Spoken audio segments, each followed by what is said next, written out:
Good morning, everyone. How are we today? Today is one of my personal favorite days because we're doing wet specimens, and I have never done so many in one day before, so I'm just like really excited and low-key stressed, but we're gonna do that. Let's go. Also, before we get started, folks, massive trigger warning. We have some animals that are small and cute, including stillborn puppies. And again, I'll say it, stillborn, they died naturally. Some people just don't get that and they like to report my videos. And so yeah, here's your massive trigger warning. You guys could watch me stuff a possum or a raccoon all day, but when it's an animal that you feel personally connected to, big problem, huge. Get a grip, let's go. First up, this video is gonna get taken up.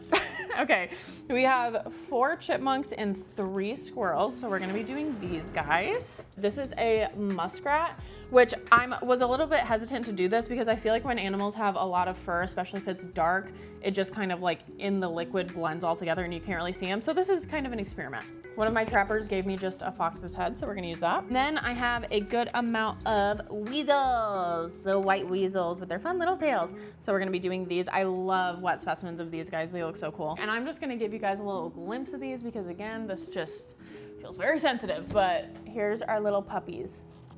Okay, there you go. Stillborn, trigger warning. And then I have a few more that I'm again, just like not gonna put on camera. So let's do the injections. I have a squirrel coming on screen in 3, 2, 1. Hi.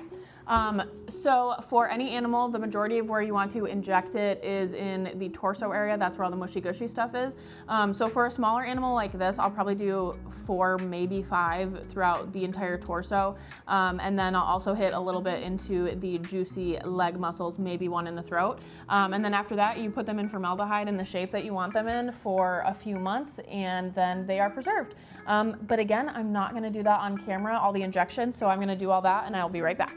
Okay, this is definitely my favorite time of a wet specimen day is putting them in their jars. So I have a good amount of animals in different sizes. I have a bunch of different jars in different sizes, so it's kind of like a little puzzle. So let's do that.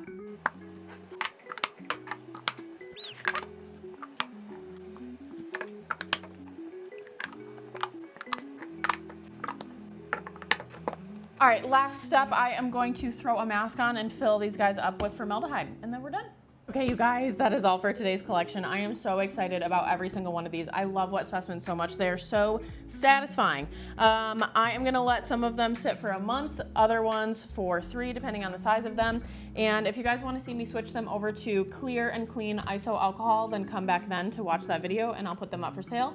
But regardless, everyone have a really great night and I'll see you on the next one. Bye.